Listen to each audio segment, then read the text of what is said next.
Week 3 edition of the Coach's Corner here on Rivalry Family Media, and great to have you back along with us. We appreciate your patience. Coach's Corner preempted this week due to a double dip of volleyball. I have a 2-for-1 week on the volleyball side of things, but happy now to be back and joined by Leominster head coach Devin Gates. And Coach, great to have you back here with us. It has certainly been anything but lacking eventful for you over the last couple of weeks. We go back all of about 10 days. We were sitting here together. We were previewing the Fitchburg-Leominster game, the 139th meeting of those two storied programs, and all signs pointed to full speed ahead.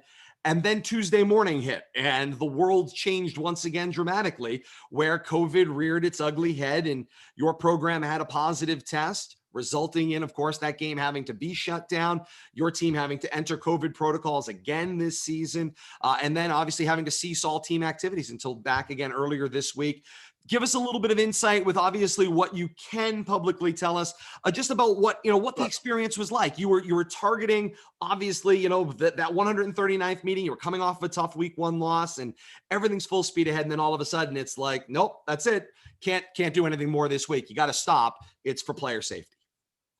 Yeah, no, I mean, obviously very inconvenient. I mean, coming off the loss against Shepherd Hill, we're excited to play the rivalry game.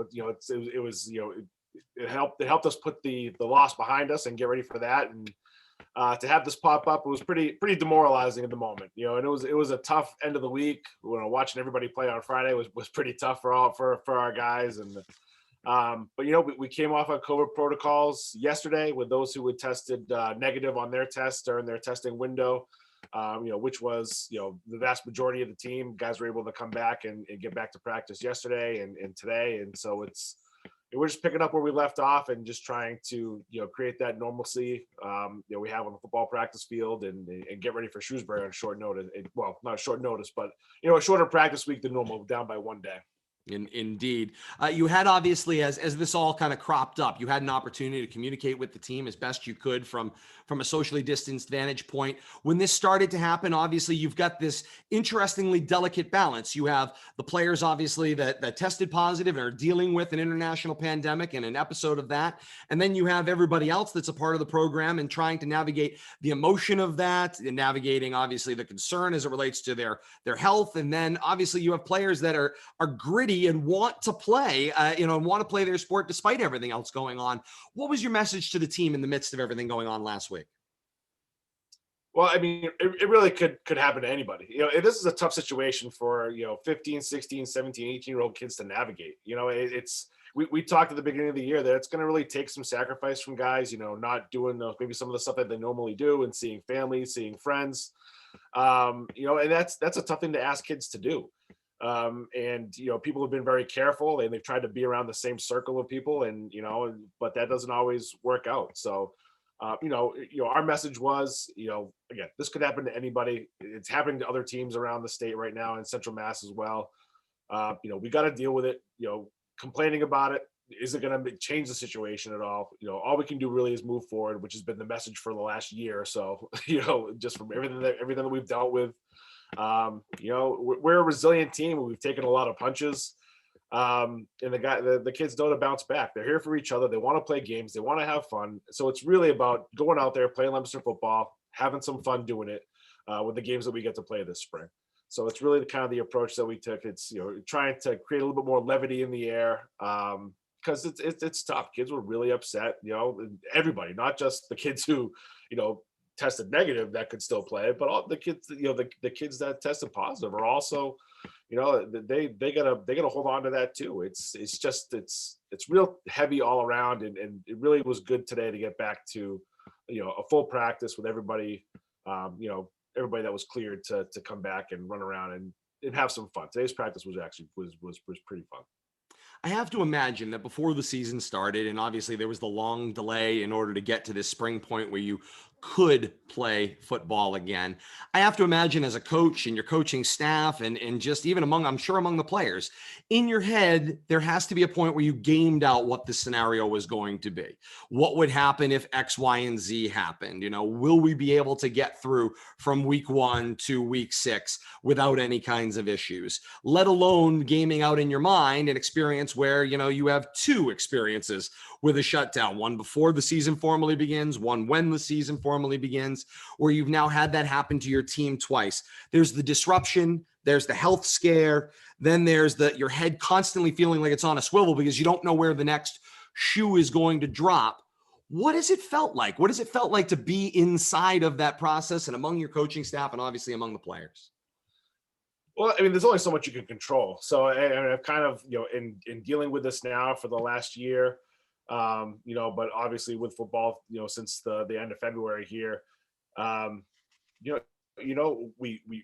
we follow the recommendations the best that we can, and the guidance that that the EEA has put out and the MIA has put out for safety around this the best that we can, and that's what we can do. We can't, if we're going to worry about every interaction of every everything that we can't control, anything that's outside the practice field, we're going to drive ourselves crazy. We feel like we're doing a pretty good job of keeping kids safe. We're always talking about masks and making sure your masks are up there. Practice, anybody we see with mask down, put your mask up. Like, even if they obviously you got to get a breath and stuff like that, and then you put it back up.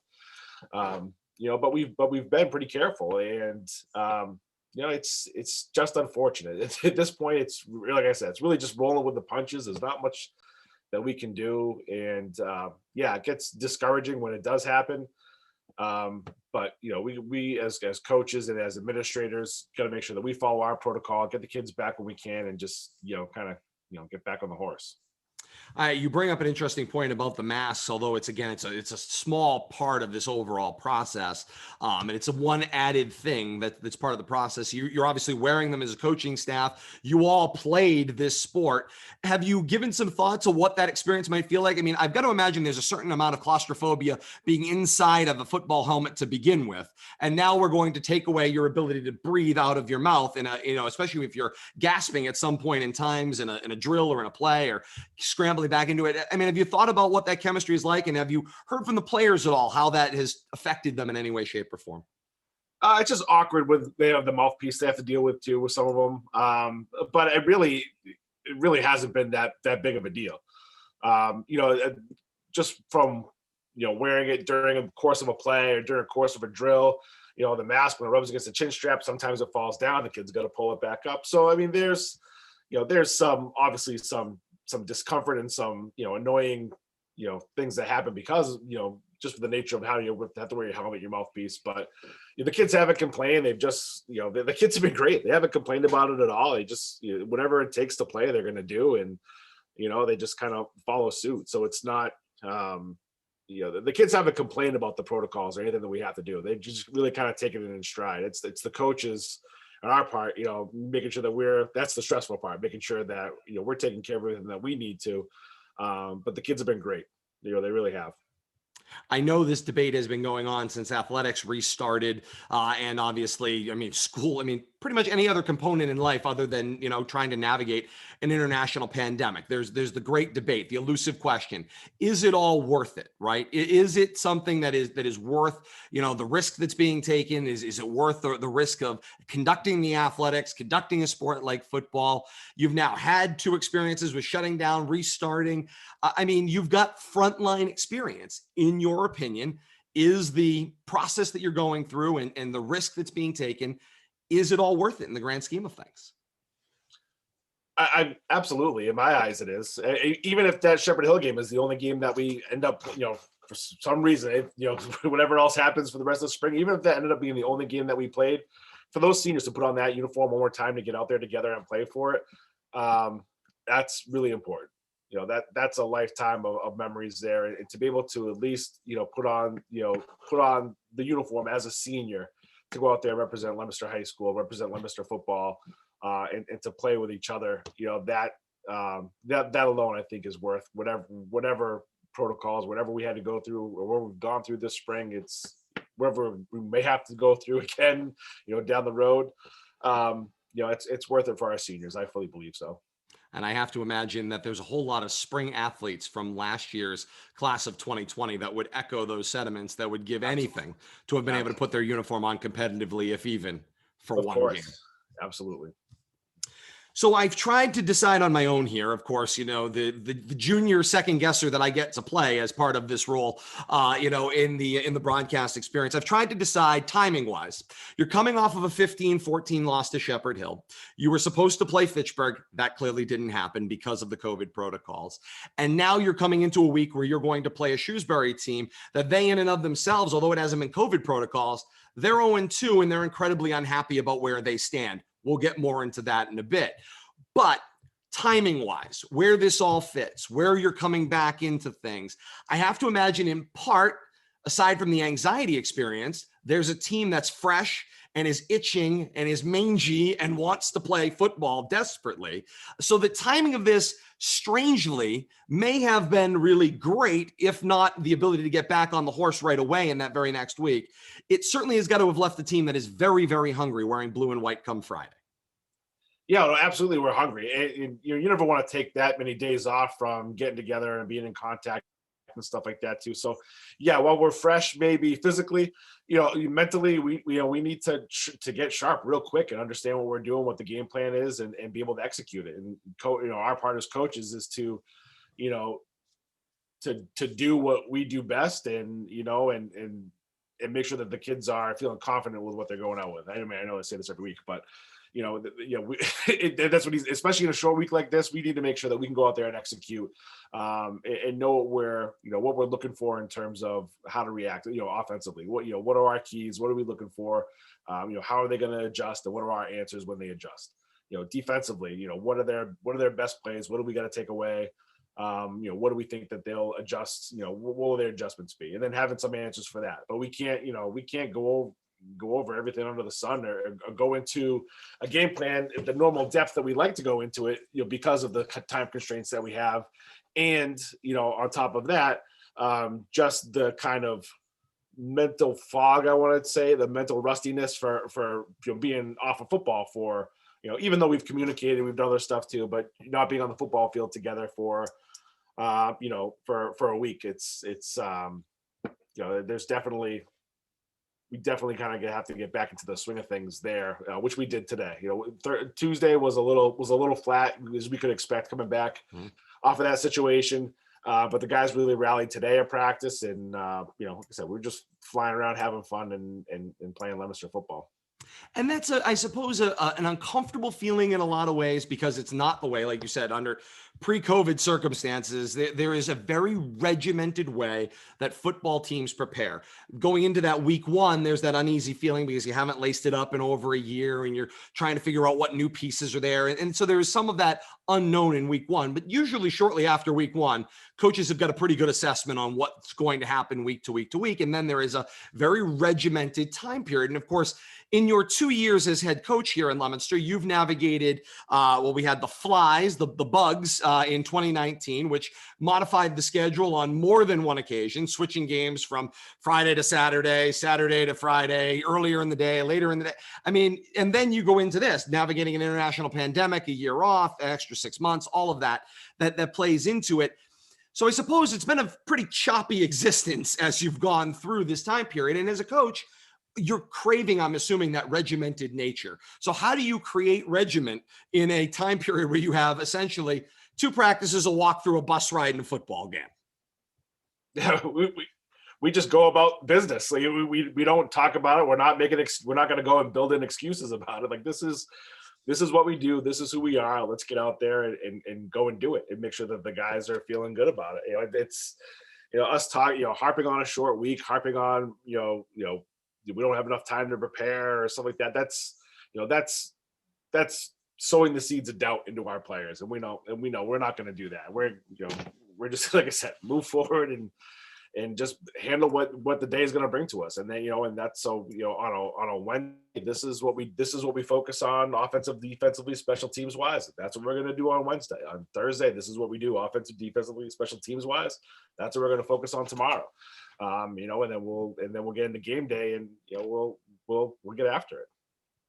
Is it a little bit coming off of the layoff? Is it a little bit like reliving week one again in some ways? I mean, this whole experience for all of us over the last year or more has been kind of like Groundhog Day, where you're just reliving the same day over and over and over again. Is this a bit like reliving the week one experience again because you've had the long layoff? You're not really sure what team is going to show up. You hope you know, but you're not really sure what's going to happen and transpire on Friday night. I mean, it's a little bit different just because that happened after, our first practice when we had to shut down before. So now that we have, playbook in place, we have, basically our depth chart in place, we're able to get, I think, back into the swing of things a lot faster. Coming back off of that first layoff, we still hadn't done much in terms of our install of our plays, so there was a lot of stuff to get done in a very short period of time. And now that foundation is there. So it's really more mentally getting over that hump and being ready to gear up and play a football game, in one less day than you normally would have to prepare. So it's definitely, I mean, it's positive in the fact that we have that foundation. It's negative in the fact that we do have to play on Friday, so there is that short window to get ready for it. But I mean, the teams have done this before. It's not, out of the ordinary for a team to play on a Saturday and then have to play again on a Friday, and they still have to have 2 days off. So it's not, we're not in dire straits here. We're still, we got enough time to get ourselves together. It does present a little bit of challenge, and it's a little bit out of the normal, but that's for the coaches to deal with, like I said, and not for the players to have to worry about. So it's a little bit like Wednesday night Maction. You play there on the Saturday and you come back on the national TV on Wednesday. It's one of those things where that's what you got to do. It is part of the sport indeed. Let's take a look at that upcoming schedule. We are alluding to it. Leominster has got 3 games remaining on the schedule as now. You see all the crossouts on your screen.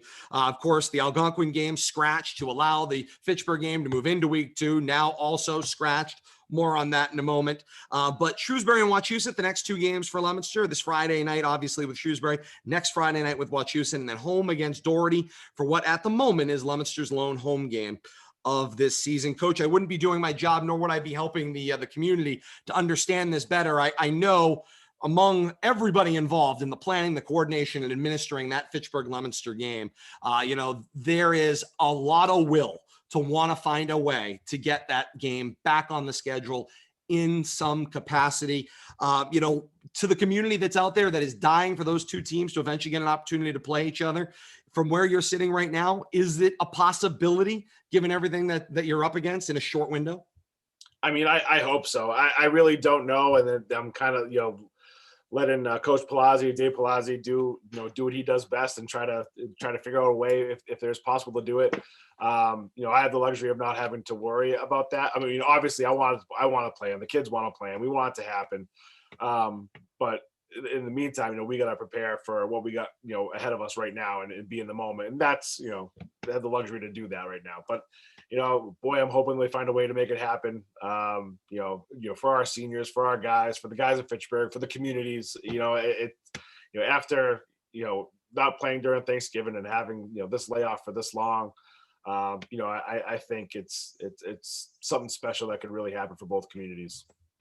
It is certainly an imperative as far as the community and the administrations are concerned. I live by that. Where there's a will, there's a way, and that game has a funny way of finding ways into schedule somewhere along the way. We'll have more on that as we continue in the weeks to come. Let's take a look quickly at the standings here in Pod 1 through 2 weeks. Doherty and Wachusett top the pod, both 2-0, wins in their first 2 games in week 1 and 2. Shepherd Hill in 3rd place. They've got the 1-1, the split win over Leominster in week 1, lost last week against Shepherd Hill, against Wachusett. Leominster 0-1. They were idle last week, so they're in that 4th position. Then Algonquin and Shrewsbury 0-2 in their first 2 games out in this 2021 season. Keep right on going here in week 3. Upcoming games around the region. That adjusted week, of course, it is Easter week for the Christians in the community. So the schedule adjusted a little bit. St. Bernard's is going to travel to Littleton on Thursday in order to allow that game to take place this week. And then on Friday, Pod 1 action all across the board. Shepherd Hill travels to Algonquin. Doherty and Wachusett match up against each other. So the battle of the unbeatens this week. Both teams 2-0. And then over in Pod 2, I think this one is interesting. The aforementioned arch rival, Fitchburg Red Raiders, who had 35 points last week on short notice on the road against Hingham, goes and plays a Grafton team this week who posted a very crooked double-digit number in their victory, somewhere north of 45 points in their scoring in their game last week. So certainly an offensive battle to be had there, defense at a premium between those two schools as well. And then we add in that Westboro North Middlesex game canceled earlier today because of COVID protocols.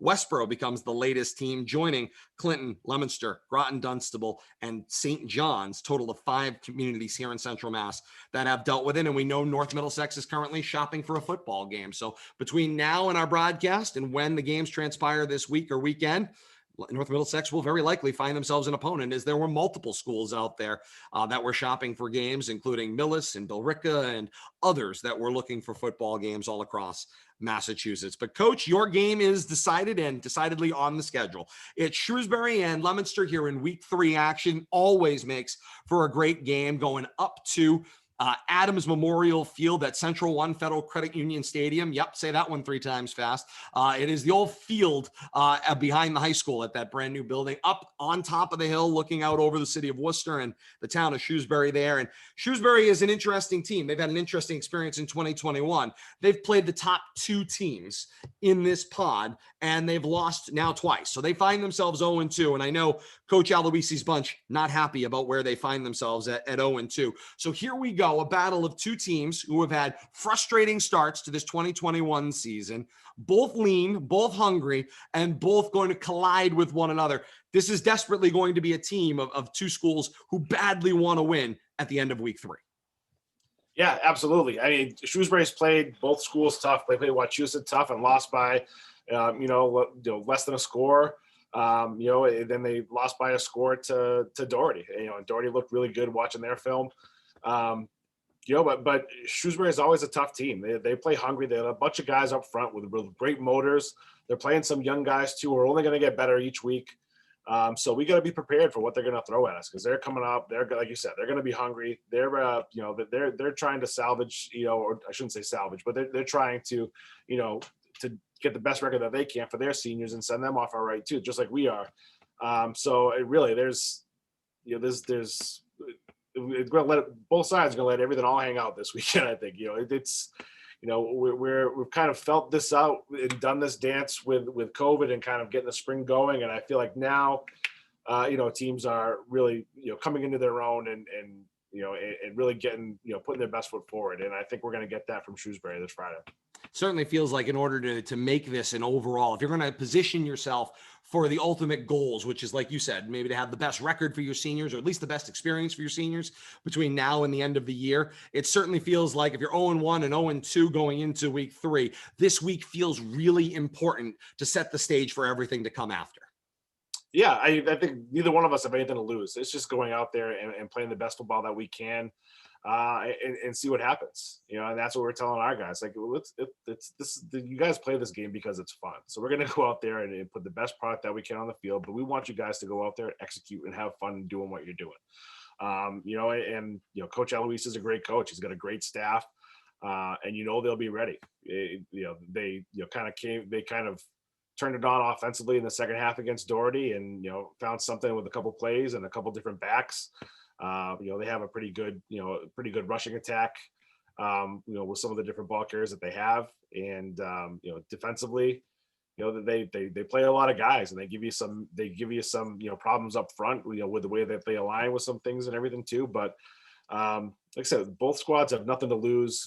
So I think you're going to see a really good football game of both teams really going out there and fighting hard and playing for each other. And, I'm really excited about it. When you go into a matchup with Shrewsbury, another storied program here in Central Mass with a great and experienced coaching staff, both in head coach John Aloisi, but also in his staff on down underneath him, a number of experienced head coaches underneath him as well.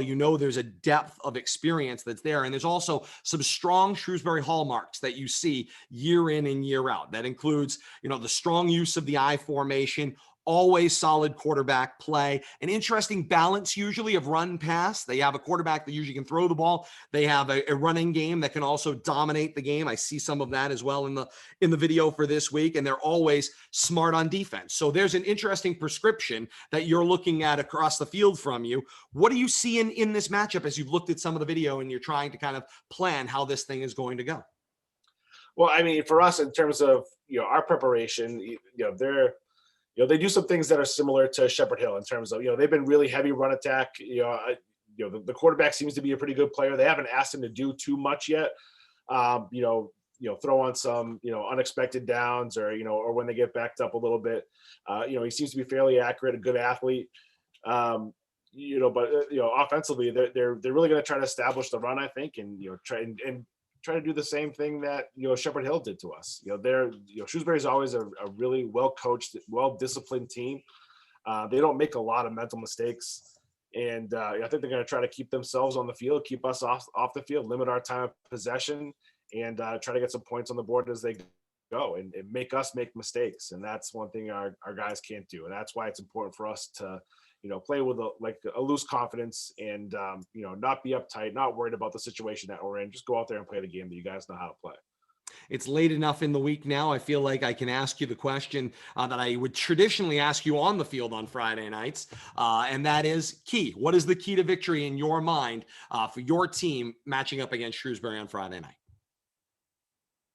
Well, we'll get much like week one. We can't make some of the mistakes that we had in week one. We got to make sure that our center quarterback exchange is good, that our meshes are good, that we're not again putting ourselves behind the sticks with early penalties in a drive or early miscues in the game.